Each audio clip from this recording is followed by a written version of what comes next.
Welcome, one and all, to the Magic Music Podcast. I'm your host, Joseph Matthew, and in this series, we will be discussing various occult and esoteric practices in music, art, and culture. So sit back, relax, and let's explore the unknown together. Enjoy.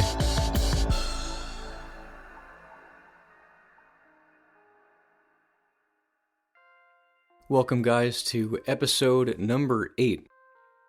Today we're going to be discussing Eliphas Levi. Who exactly was Eliphas Levi? It was actually a pen name of Alphonse Louis Constant, who was born in 1810 and died in 1875. He was a French occultist, a writer, ceremonial magician. He had a major influence on the modern revival of Western esotericism. So this is a guy that, was extremely influential to people like Aleister Crowley and other, modern cultists from, the 1900s and beyond. His influence definitely lives on. So some key facts about him. In his early life, he originally studied for the Roman Catholic priesthood, but left the seminary before ordination. His break from Orthodox religion led him to explore mysticism and esoteric traditions. That's interesting. So, I'm sure he started out, growing up in the church, like I did, and then maybe saw it for what it truly was, or maybe that specific sect that he was in, and he just didn't vibe with it. He was like, nah, I'm good. I'm gonna just take this, I'm gonna go somewhere else with it, and just find the truth for himself. So his magnum opus, his most influential work, is The Dogma and Ritual of High Magic, which he wrote between 1854 and 1856. In this book, he lays out a comprehensive theory of how to practice ceremonial magic, and he also integrated ideas from the Kabbalah, Hermeticism, and other traditions. So the Kabbalah and Hermeticism, that's something we'll touch on in later episodes for sure. We'll go into more details for those practices and my thoughts on those. His legacy, Levi is credited with popularizing the image of Baphomet, which he described as a symbolic representation of the equilibrium of opposites. So, for example, male and female, or good and evil. His ideas deeply influenced later occult groups like the Hermetic Order of the Golden Dawn. And, of course, Aleister Crowley considered Levi a spiritual predecessor. So just kind of continuing down the same esoteric path, that pathway to find your true inner self, your true inner knowledge that no one else can do for you except you. So his philosophy was that he saw magic as a science of the imagination and willpower, deeply moral and symbolic, not just a system of spells or rituals. So, not just wizards and witches performing magic or trying to, curse somebody or hex somebody. It was a lot deeper than that, and just integrating all of these things together was very, very smart of him to do in his time. I'm sure it was pretty frowned upon, but he probably didn't care. He just wanted to push through and, just find what it meant to him personally, and probably didn't care about anyone else. So I'm going to talk about some of his key ideas and beliefs. So magic as science and morality. Levi believed that magic is both a spiritual science and a moral practice. grounded in the balance of natural forces and universal principles. So, just look around you. There are things that occur daily that should kind of make you question how reality works. There's, certain geometric patterns that are found in nature. The sun rises and then you have the moon at night. So kind of just blending all these things and just taking a look at nature itself. So for him, true magic involved mastery of will, imagination, and knowledge, not just superstition or spellcasting. So he kind of went deep with this. Enacting your will on something is using your own life force to push through and to find what you truly believe in. Imagination is just completely limitless. You can think of so many different things, and whether or not you choose to create something out of that, that's totally up to you. But there are no boundaries. And knowledge.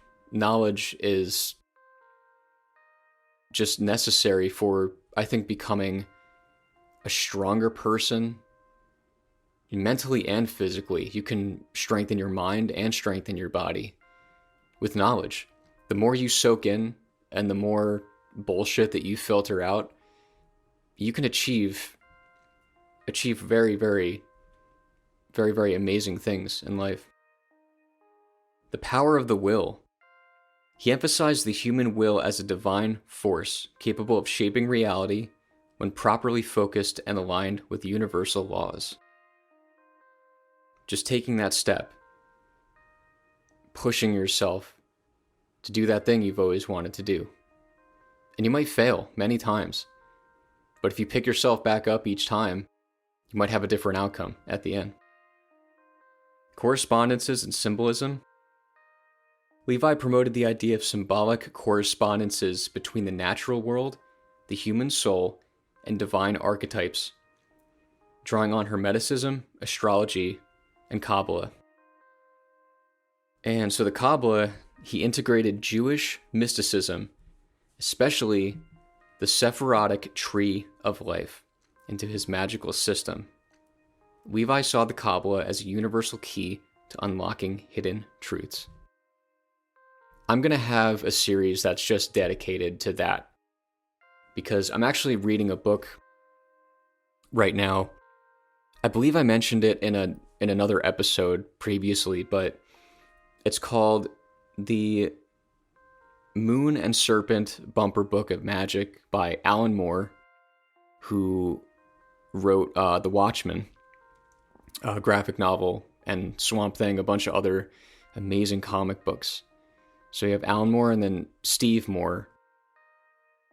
They're not related to one another, even though they have the same last name, but Steve Moore was a mentor to Alan Moore, actually, and Steve Moore is no longer with us, but Alan Moore, he recently put out a masterclass on writing and storytelling. And Alan Moore, I would love to do an episode just on Alan Moore because he's big into the occult and mysticism and just using the human spirit, the human will to create art, whether it's music or a book or a script. But yeah, that book really, really goes into the Kabbalah and explains each specific group of spheres that's there. It does a very, very good job of going in depth with those. So I will have an episode where I'm going to just touch on all of those things because it's just so fascinating. And I have just recently discovered it. I've always known about it, but I never really looked into it too much. It just seemed too big for me to comprehend. I was like, whoa, this is this is fucking huge. How am I supposed to process this? But I'm slowly going through it.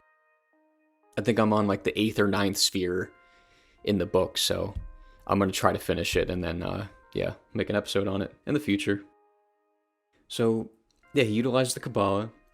Duality and balance. Central to Levi's worldview was the unity of opposites. Light and dark, male and female, spirit and matter. Harmony came from balancing these forces. And I think life is a balancing act. It's trying to find what is going to make you shine. What's going to make you shine? Is it dancing? Is it singing? Is it playing an instrument? Is it doing stand-up comedy? Is it driving really fast in your car, like being a NASCAR driver or motorcycle? Whatever's going to bring you some element of joy, but also knowledge, then maybe, just maybe, you keep that knowledge with you. And if you believe in past lives or even future lives, maybe you take that knowledge with you into the next life. Or you're born just a completely clean slate with no memory of your past lives whatsoever. Who knows? But maybe the more knowledge you consume, maybe it sticks with you. So the Baphomet. The Baphomet, throughout history, is regarded, at least in, popular culture, as evil. When people see that image of the Baphomet, the demon with the goat's head and the inverted pentagram, everyone's like, Jesus Christ, like, may the power of Christ compel you, like, throw fucking holy water on it. And it's like, well, instead of just like, turning away from it, you could try to learn about it a little bit. Not that I worship any satanic forces or anything like that. Personally, I don't. I'm sure there are a lot of like Satanists out there and people who worship evil things. Whatever, go crazy. I mean, as long as you're not harming anybody, or if you're doing it in private, whatever, that's fine. I don't care. Just do you. Levi actually drew the image of the Baphomet in 1856. It's one of the most iconic images in modern occultism. And here's what it represents. Androgyny. The figure has both male and female characteristics, symbolizing duality and unity. Men have testosterone, women have estrogen. I have a little bit of estrogen in me. You have things that once, if they're pushed forward, like testosterone, I have a lot more testosterone than I do estrogen. So I have a little bit of estrogen in me, but that doesn't make me a woman, but it's just kind of like we have certain things in us that we, sometimes forget. The goat head represents the animal nature of humans, but under control of divine reason. Yeah, humans are, even though we don't like to think that we are, like, we're definitely more savage than we would like to think. If evolution is correct and we come from apes or chimpanzees, then, we have remnants of that. If you get really angry or frustrated, that's kind of an animalistic behavior. And if your intention is to harm somebody, then that's not good. If someone did you wrong, or you're trying to defend yourself, that's one thing. But sometimes people really lay into that really savage nature. And maybe they don't mean to, but maybe they just can't control it. Torches and pentagrams. The torch on the head symbolizes illumination and divine light. The upright pentagram on the forehead represents spiritual sovereignty. Caduceus, the serpent staff, on the abdomen, symbolizing life force, healing, and balance of opposing energies, like yin and yang or masculine and feminine. One arm points up, the other one points down, accompanied by the phrase, solve et coagula, dissolve and coagulate, a principle of alchemy referring to breaking things apart and recombining them in a purer form. In Hermeticism, or in alchemy, way back when, you had individuals trying to turn lead into gold, to turn these different elements into something else, right? If you compare a human to an insect, we're made of the same atoms. It's just represented differently and expressed differently. Expression is a big thing. Like, how do you express yourself? Yeah, this is fascinating because I thought it had a more satanic connotation, but Levi did not see the Baphomet as a satanic figure, but rather as a symbol of spiritual balance and esoteric truth. And it was later misinterpreted and associated with Satanism by others. So again, throughout history, just a human error, human misunderstanding. That's what's gonna, get the human race destroyed one day. Hopefully not, but it's better to just communicate and have an open mind about this stuff. So, like I said, I'm not pushing for people to like really, really look into this stuff, but just that iconic image of the Baphomet and what it symbolizes, it can really shock people. It's like, oh, it's not evil. I thought it was evil. But you were programmed to think that way through popular culture, through movies, through songs, through visuals. You see an upright pentagram, it's like, oh God, gotta get away from that. Yeah, the illustration is incredible. I mean, it's been drawn so many times, I'm sure, before, but yeah, just, if you guys are curious, you can Google just image of the Baphomet. Let's see. And, the image is often referred to as the Sabbatic goat. Is rich in symbolism and has become one of the most iconic representations in Western occultism. So it was intended as a symbol of equilibrium, illustrating the harmony between opposing forces. Okay. So yeah, Levi greatly inspired Aleister Crowley, which in turn, we've discussed, he has inspired Jimmy Page. And Jimmy Page also, by the way, I forgot to mention this in episode 1, is that he had written a different musical pieces for a director known as Kenneth Anger, who was really, really big on just doing kind of like satanic films.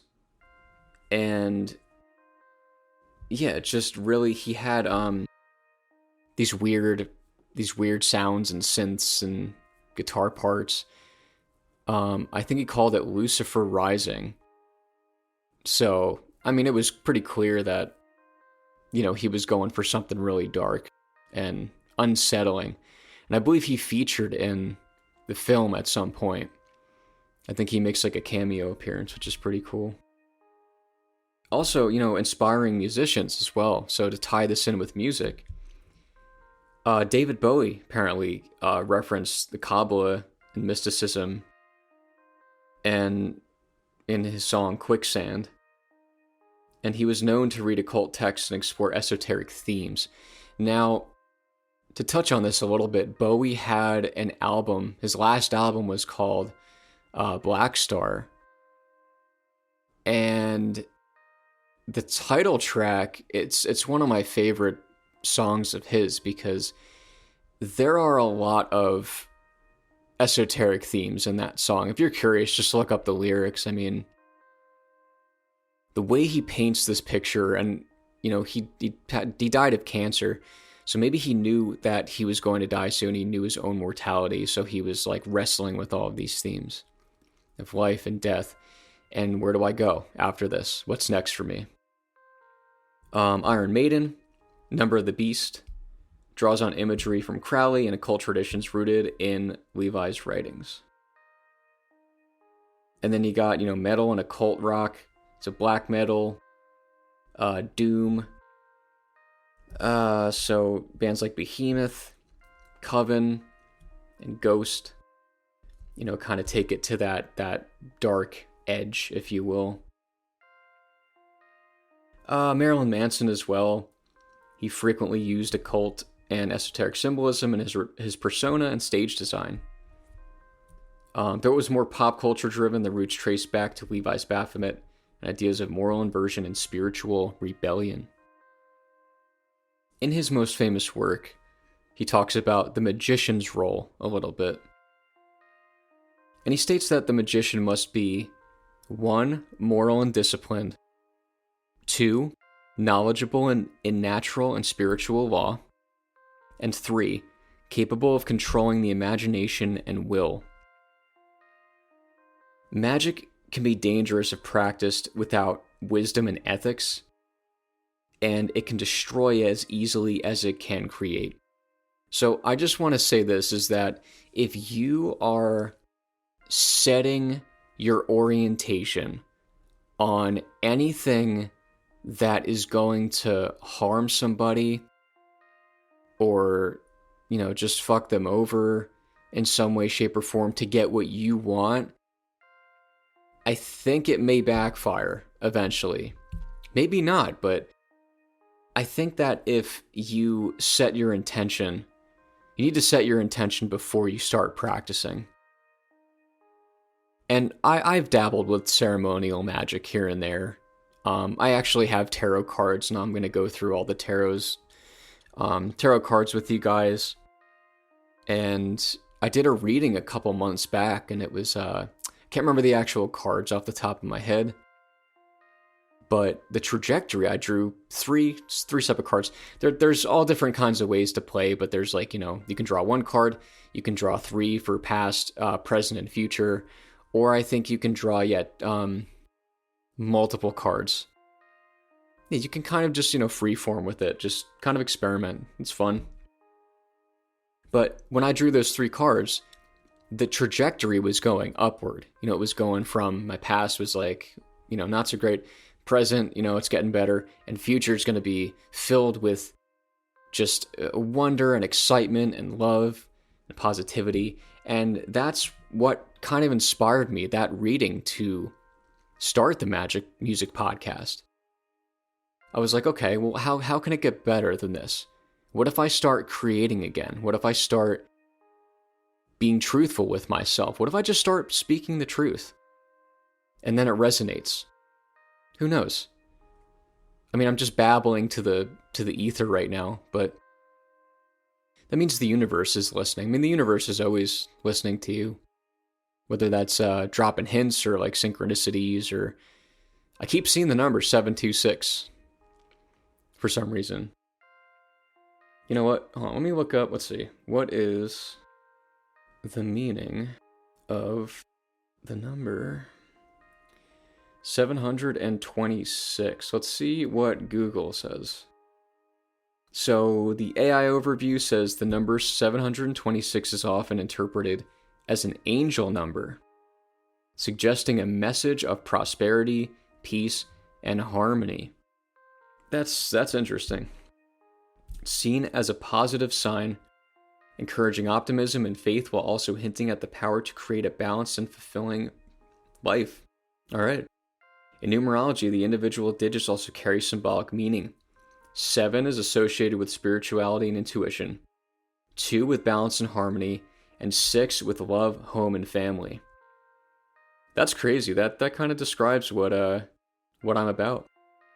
Wow, that's interesting. Spirituality, balance, and love, basically. Good stuff, man. Good stuff. Whether or not you believe in that stuff, it's cool to, yeah, a lot of Wiccans do that. They're very in touch with nature, so on and so forth.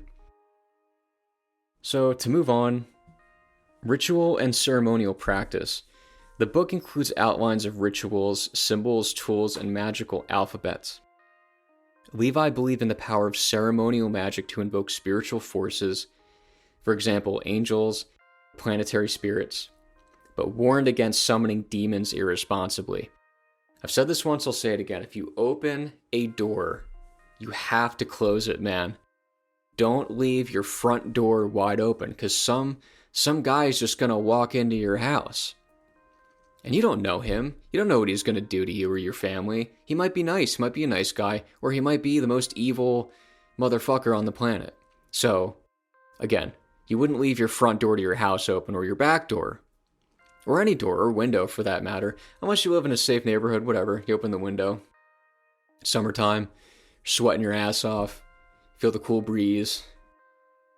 So yeah, the same thing applies with trying to talk to the universe and trying to summon something that it might harm you or your friends or your family.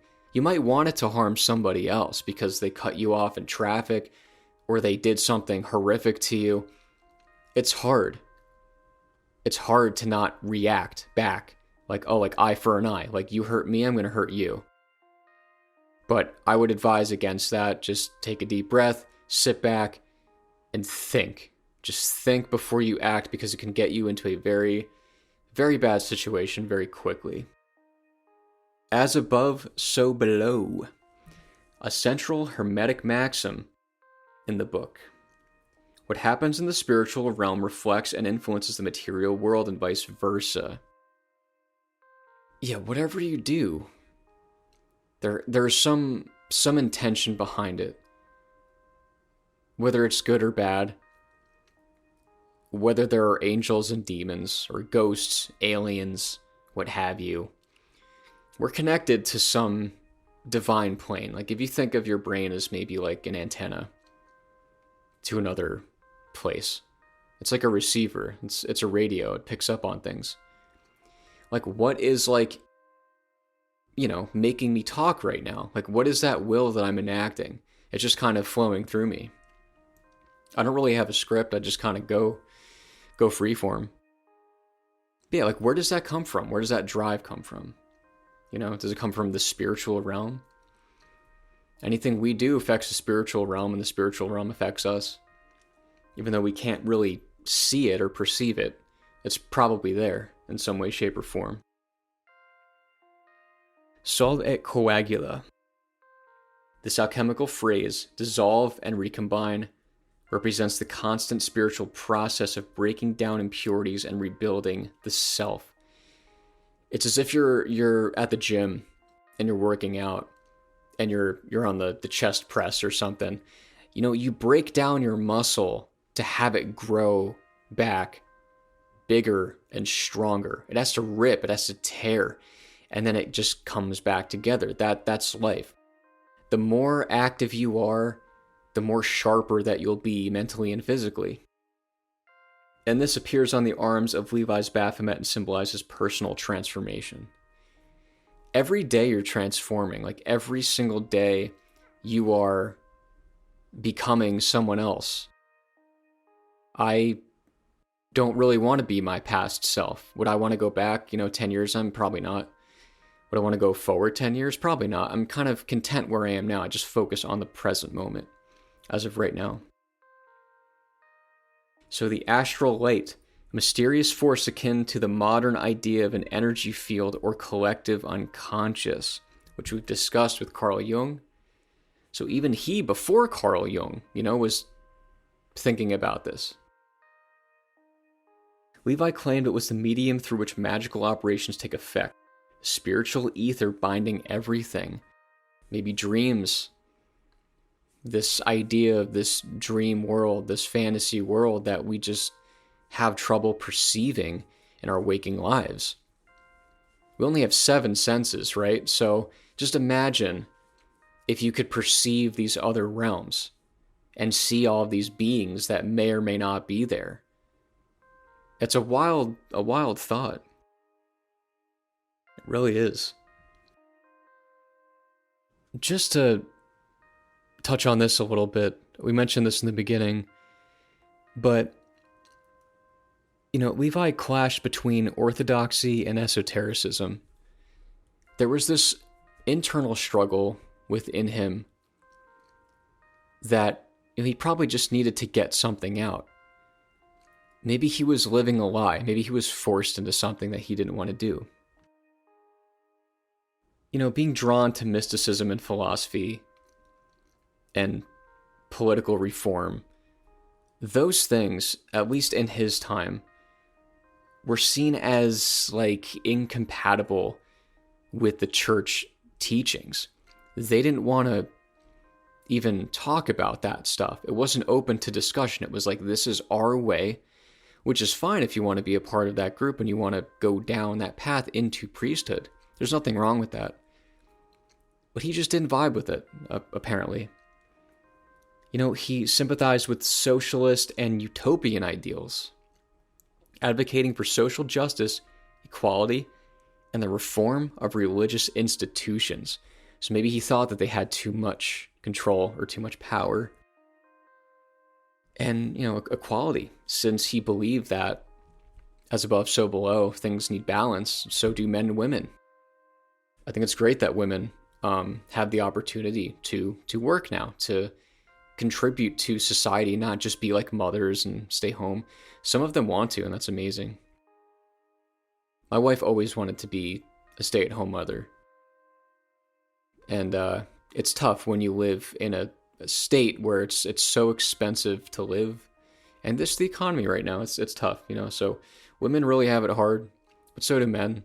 But it needs to be a balancing act. You gotta have everything in accordance with one another. It's always the scales are always tipping, but sometimes they kind of align. His early writings were critical of the church's role in oppressing the poor, which got him into trouble with religious authorities. So he was directly criticizing the church. It's almost like he was blind and then got his vision back once he started seeing, okay, this isn't what I thought it was. This is not the priesthood that I want to be a part of.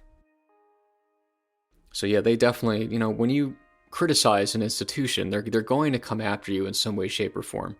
That's what humans do.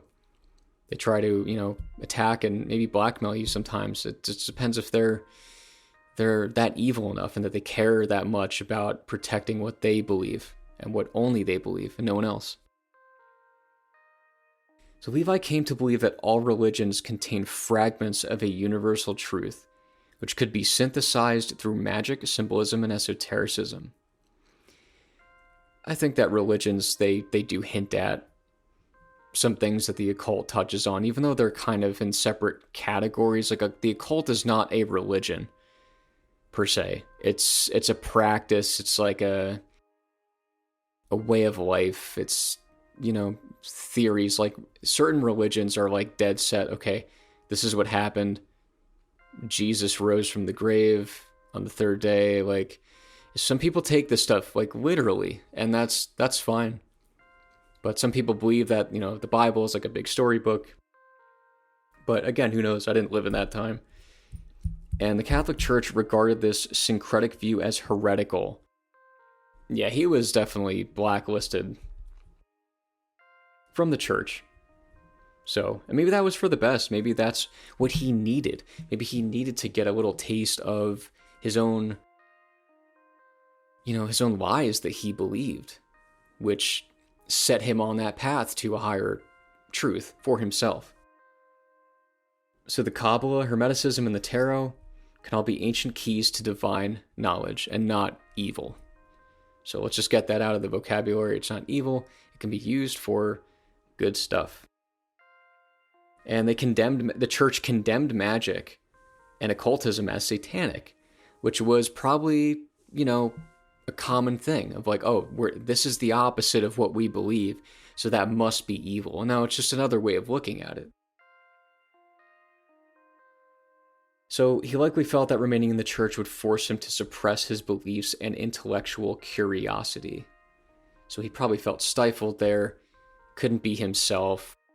And that's with a lot of places too. You get roped into this thing, you become part of like a toxic work environment and you're just not about it. And you're like, I don't feel like myself here. This isn't my tribe. I have to find another tribe that I want to live with. So he chose instead to pursue a path that allowed him to freely explore spiritual truth through reason, symbolism, and personal revelation. So he just wanted to be himself, essentially. And there's nothing wrong with that at all. He just had to go through some tough shit to get there with the church. So yeah, the church just limited the deeper universal spiritual understanding that he sought. And I think we're going to stop there. But yeah, that's just a little overview of Levi and what he believed. Yeah, those principles, I think his story can resonate with everyone. If you don't feel like yourself somewhere, then you gotta get out of there. You gotta try to pursue something. It's gonna make you happy, whatever it is. Whatever it is. If you find comfort and joy in it, then just do that until the end of time. And don't compromise. Just keep pushing forward. You might get knocked down. You might get discouraged. You might be like, oh man, my band only has got a couple likes on this post on Instagram. Well, just keep pushing through. Just keep being yourself and keep creating. Just keep creating. All day, whenever you have time. Sometimes it's hard, you don't want to, but just, try to get up and just be creative. Enact your own will on the day. Because that's all you have, just your own will to create. That spark is in you. And with that, everybody, thank you from the bottom of my heart for listening to episode number 8. Got a lot of cool stuff in store for you guys, so I'm super, super excited. Don't forget to like and subscribe to my Instagram. I have YouTube. I'm going to create some more social media pages in the future. Also on Buzzsprout too. You can shoot me a text. I'll respond. There's a monthly donation page as well if you guys are interested. I think the lowest amount is $3 a month. I don't expect anything from you guys, but if you want to buy me a cup of coffee, I don't mind. But thank you so much for all of your support and love, and have a great week, guys. Thank you so much. See you next time.